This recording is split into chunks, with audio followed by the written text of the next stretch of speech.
dialihkan dengan etika buruk, kan begitu kan? Nah, etika buruk itu pengalaman saya di PPN ini udah 26 tahun, dari sarjana hukum disesuaikan dulu 83, saya mulai sengketa saya, Pak.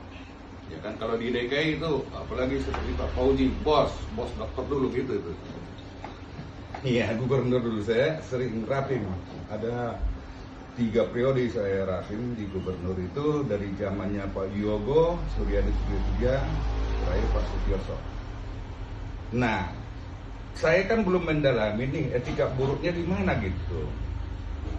Nah, etika buruk itu bisa dia dimulai dari cacat administrasi dalam hukum administrasi pertanahan, kan?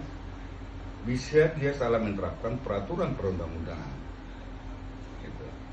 Kemudian dia salah tumpang tindih.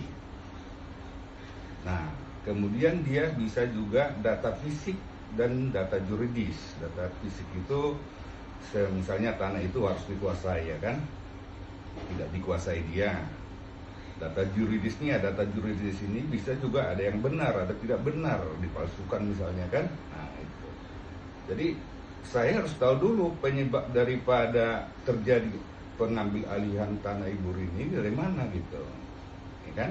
Nah, itu dulu kita lihat penyebabnya.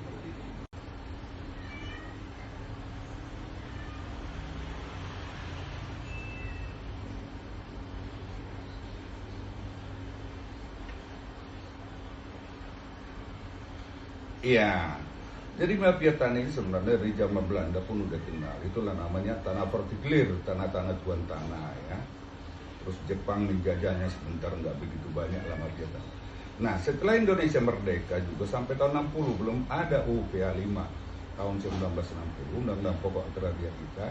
Di situ udah banyak, itu namanya dulu di zamannya gubernur pertama di Indonesia ini, di buku saya di zaman Suwiryo, itu semua udah banyak penghuni liar.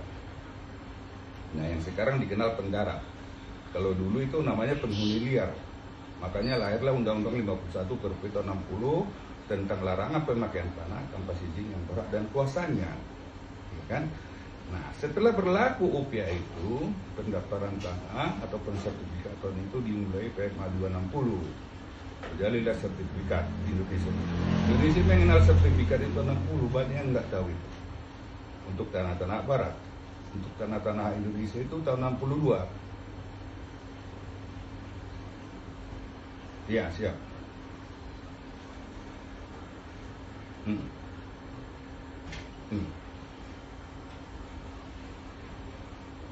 Ya.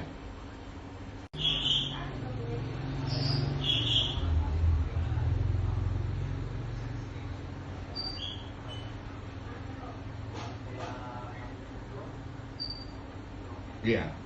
Jadi selama ini saya sebagai ahli, pakar ahli hukum agraria pertanahan di pengadilan, yang saya jumpai itu selalu PPAT, pejabat pembuat akte tanah, ya.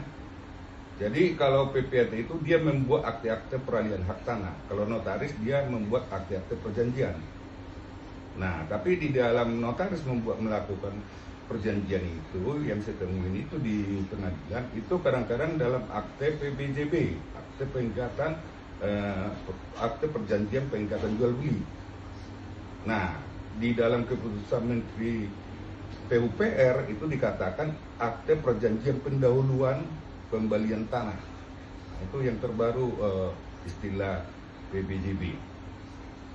Nah, khusus di PPAT itu juga banyak yang tidak dibacakan di hadapan para pihak. Padahal di dalam PP 24 1997 tentang pendaftaran tanah itu jelas dikatakan itu harus dibacakan di hadapan para pihak, gitu. Nah, jadi ternyata tidak dibacakan, gitu.